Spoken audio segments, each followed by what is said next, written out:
नमस्कार दोस्तों, साहित्य ज्ञान क्लासेस में हार्दिक स्वागत है आपका। आज के सत्र में हम अध्ययन कर रहे हैं हिंदी व्याकरण रस। रस से वस्तुनिष्ठ प्रश्न हैं और ये सभी प्रश्न व्याख्या सहित दिए हुए हैं। पीवाईक्यू सीरीज का जो क्रम चल रहा है, इसी क्रम में हम इन प्रश्नों का अध्ययन करेंगे रस से संबंधित। आगे के सत्रों में भी हमने रस से संबंधित अध्ययन किया था, उससे आगे हैं ये। निम्नलिखित में से रस संप्रदाय का आचार्य किसे माना जाता है? ये प्रश्न DSSB PGT 2018 का प्रश्न है। सही उत्तर है डी, आचार्य विश्वनाथ। आचार्य विश्वनाथ को रस संप्रदाय का आचार्य माना जाता है। कुंतक वक्रोक्ति संप्रदाय के, क्षेमेंद्र औचित्य संप्रदाय के प्रवर्तक हैं। प्रश्न है, निम्नलिखित में श्रृंगार रस की दृष्टि से नायक का कौन सा भेद नहीं है? DSSB PGT 2018 में प्रश्न आया है। सही उत्तर है सी, धीर प्रशांत। श्रृंगार रस की दृष्टि से दिए गए नायकों में धीर प्रशांत नायक का भेद नहीं है। अनुकूल, षट एवं दक्षिण श्रृंगार रस की दृष्टि से नायक के भेद हैं। एक अन्य भेद दृष्ट है, जबकि धीर प्रशांत, धीर ललित, धीरोदात्त और धीरोदत्त ये भेद नाटक के हैं। ये भेद आचार्य भरतमुनि ने दिए हैं।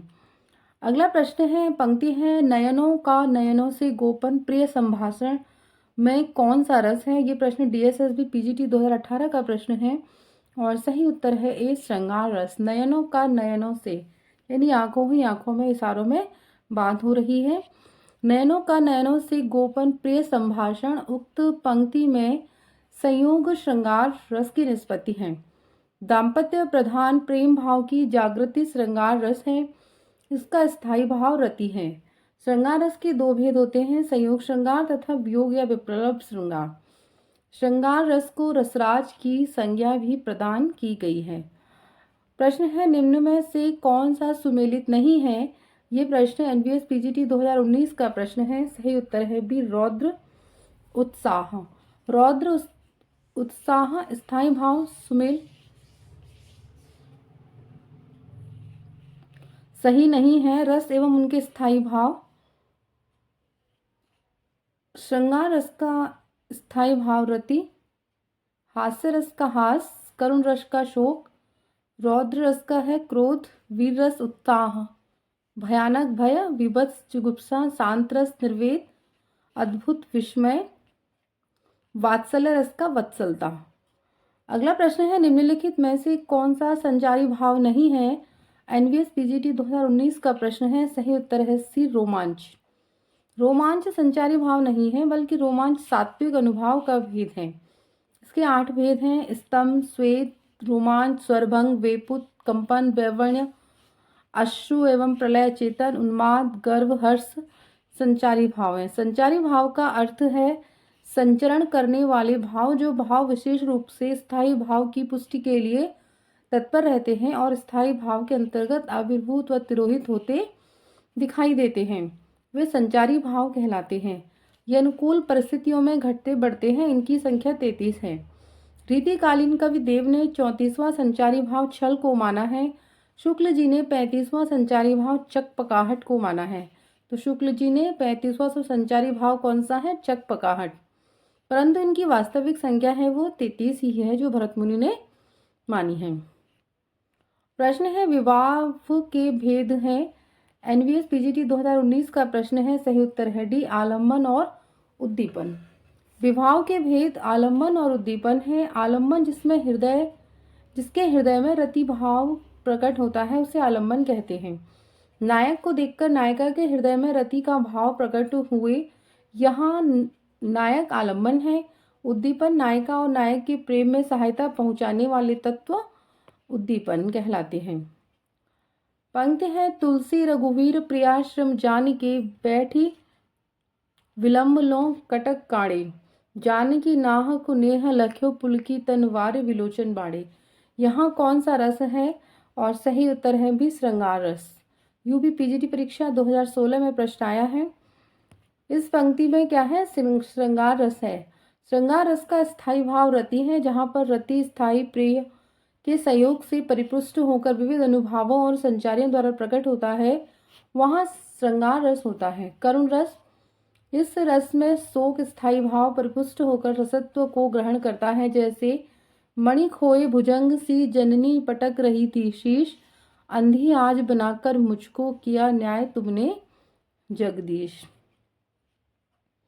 अगला प्रश्न है, रोमांच किस तरह का अनुभव है? ये प्रश्न एलटी हिंदी 2018 का प्रश्न है। सही उत्तर है ए सात्विक। रोमांच सात्विक अनुभव है। सात्विक अनुभव 8 प्रकार के होते हैं: स्तंभ, स्वेद, रोमांच, स्वरभंग, कंप, विवर्णता, अश्रु, प्रलय। अनुभव के 4 भेद हैं: कायिक, वाचिक, आर्या और सात्विक। सूची फर्स्ट को सूची सेकंड से सुमेलित कीजिए तथा नीचे दिए गए कूट का प्रयोग कर सही उत्तर का चयन कीजिए। सही उत्तर है, इसमें मिलान करते हैं। दिए गए रस तथा उनके स्थायी भाव: अद्भुत का विस्मय, वीर का उत्साह, रौद्र क्रोध, करुण और शोक। अगला प्रश्न है, भरत द्वारा निर्दिष्ट सात्विक भावों का इनमें से कौन सा समूह नहीं है? और ये जो प्रश्न आया है यूजीसी नेट 2019 का प्रश्न है। सही उत्तर है सी, वैपुत, वैवण्य, अश्रु, रोमांच और स्तंभ। सत्व के योग में उत्पन्न कायिक चेष्टाएं सात्विक अनुभव कहलाती हैं। इन्हें सात्विक भाव भी कहते हैं। ये 8 माने गए हैं: स्तंभ, स्वेद, रोमांच, स्वरभंग, वैपुत, वैवण्य, अश्रु और प्रलय। सहृदय के हृदय में स्थित भावों को आस्वादन योग्य बनाने वाले उपादानों को कहते हैं। और सही उत्तर है बी, विभाव। मध्य प्रदेश उच्च माध्यमिक शिक्षक भर्ती परीक्षा 2018 का प्रश्न है कि सहृदय यानी जिसके हृदय में वो विराजमान होते हैं भाव, के हृदय में भावों को आस्वादन योग्य उनके पहचानने कुछ देखकर भाव प्रकट होते हैं बनाने वाले उपादानों को विभाव कहते हैं। रस के 4 तत्व हैं: विभाव, अनुभाव, व्यभिचारी भाव और स्थायी भाव। विभाव के 2 हैं: आलम्बन और उद्दीपन। आलम्बन जिस वस्तु या व्यक्ति के कारण स्थायी भाव जागृत होते हैं उसे आलम्बन विभाव कहते हैं। आलम्बन का एक भाग आश्रय भी होता है। आश्रय क्या है? जिसके द्वारा हृदय में भाव उत्पन्न होता है उसे आश्रय कहते हैं। उद्दीपन स्थायी भाव को दीप्त करने या तीव्र करने वाले कारण उद्दीपन विभाव कहलाते हैं। अनुभाव क्या है? आलम्बन और उद्दीपन विभावों के कारण उत्पन्न भावों को बाहर प्रकाशित करने वाले कार्य को अनुभाव कहा जाता है। अनुभाव के 4 भेद हैं: कायिक, मानसिक, वाचिक और आहर्य। व्यभिचारी भाव या संचारी भावों के सहायक हैं जो अनुकूल परिस्थितियों में घटते बढ़ते हैं। स्थायी भाव मानव हृदय में कुछ भाव स्थायी रूप से विद्यमान रहते हैं, इन्हें स्थायी भाव कहते हैं। स्थायी भाव की परिपक्व अवस्था ही रस है। ये 9 है। अगला प्रश्न है, आलम्बन और उद्दीपन विभावों के कारण उत्पन्न भावों को बाहर प्रकाशित करने वाले कार्य कहलाते हैं। और ये प्रश्न यूपीएससी डिग्री कॉलेज एग्जाम 2013 का प्रश्न है। सही उत्तर है बी, अनुभाव। आलम्बन और उद्दीपन विभावों के कारण उत्पन्न भावों को बाहर प्रकाशित करने वाले कार्य अनुभाव कहलाते हैं। अनुभाव 2 प्रकार के होते हैं: कायिक और सात्विक। विभाव क्या है? जो व्यक्ति, पदार्थ अथवा बाह्य विकास अन्य व्यक्ति के हृदय में भावोद्रेक करता है उन कार्यों को विभाव कहा जाता है। विभाव के 2 हैं: आलम्बन और उद्दीपन। संचारी भाव क्या कार्य करते हैं? जो स्थायी भाव के साथ साथ संचरण करते हैं उन्हें संचारी भाव कहते हैं। इसे व्यभिचारी भाव भी कहते हैं और इनकी संख्या 33 माने गई है। तो संचारी भाव से बहुत बार प्रश्न आता है कि संचारी भावों की संख्या कितनी है। स्थायी भाव जो भाव चिरकाल तक चित्त में स्थित रहता है, जिसे विरुद्ध या अविरुद्ध भाव दबा नहीं सकते और विवाद से संबंध होने पर रस रूप में व्यक्त होता है, उस आनंद के मूलभूत भाव को स्थायी भाव कहते हैं। स्थायी भावों की संख्या 9 है। प्रश्न है, सूत्र है रस सूत्र। विवाह, भानुभाव, व्यचार्य, संयोगादृश निष्पत्ति किस ग्रंथ में आया है? और ये प्रश्न आया है यूजीसी नेट 2017, केवीएस पीजीटी 2016 और सही उत्तर है बी, नाट्य शास्त्र, जो भरत मुनि का ग्रंथ है। रस सूत्र विवाहानुभाव व्यचार्य संयोगादृश निष्पत्ति भरत मुनिकृत नाट्य शास्त्र में आया है। उस सूत्र में भरत मुनि ने बताया है कि स्थायी भाव, विभाव, अनुभाव व संचारी भाव के संयोग से रस की निष्पत्ति होती है। साहित्य दर्पण में आचार्य विश्वनाथ ने वाक्यम रसात्मकम काव्यम सूत्र दिया है। रस गंगा थर में पंडित जगन्नाथ ने रमणीयार्थ प्रतिपादकम शब्दम काव्यम सूत्र दिया। 10 रूपक धनंजय कृत नाटक के 10 रूपों का लक्षण एवं विशेषता प्रकट करने वाला ग्रंथ है। तो 10 धनंजय की रचना है 10 रूपक। प्रश्न है भट्टनायक का भुक्तिवाद किस दर्शन पर आधारित है? और ये प्रश्न यूपीएससी डिग्री कॉलेज एग्जाम 2013 का प्रश्न है और सही उत्तर है डी सांख्य दर्शन। भट्टलोलट ने दिया है सिद्धांत उत्पत्तिवाद और इसका दर्शन है मीमांसा दर्शन। शंकुक का है अनुमतिवाद न्याय दर्शन, भट्टनायक भुक्तिवाद सांख्य दर्शन, अभिनव गुप्त अव्यक्तवाद ये शैव दर्शन पर आधारित है।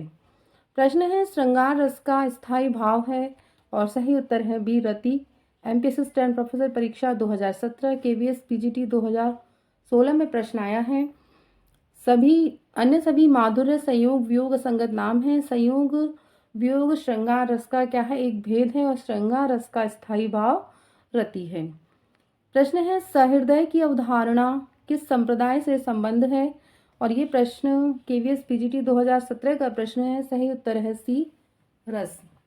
सहृदय सामाजिक तथा साधारणीकरण की अवधारणा रस से संबंध होती है। आचार्य रामचंद्र शुक्ल ने निम्नलिखित में से किस पर अधिक बल दिया है? और ये प्रश्न केवीएस पीजीटी हिंदी 2017 का प्रश्न है। सही उत्तर है ए रस सिद्धांत। आचार्य शुक्ल रसवादी आचार्य हैं, अतः इन्होंने रस सिद्धांत पर अधिक बल दिया है। अगला प्रश्न है कुरुक्षेत्र कविता में मुख्य रस कौन सा है? कुरुक्षेत्र कविता किसकी है? रामधारी सिंह दिनकर की, और इसमें जो मुख्य रस है वो वीर रस है। रामधारी सिंह दिनकर कृत कुरुक्षेत्र में वीर रस का प्रयोग हुआ है, जबकि श्रृंगार करुण तथा वात्सल्य रस क्या है? इसमें गलत है। और ये प्रश्न केवीएस पीजीटी हिंदी 2017 में प्रश्न आता है। तो इस प्रकार से भी प्रश्न आते हैं कि कविता का नाम दे दिया जाएगा और पूछा जाता है कि इस में किस रस का या किस छंद का प्रयोग हुआ है। तो आज के सत्र में इतना ही, आगे के सत्र में जुड़े रहिए। धन्यवाद।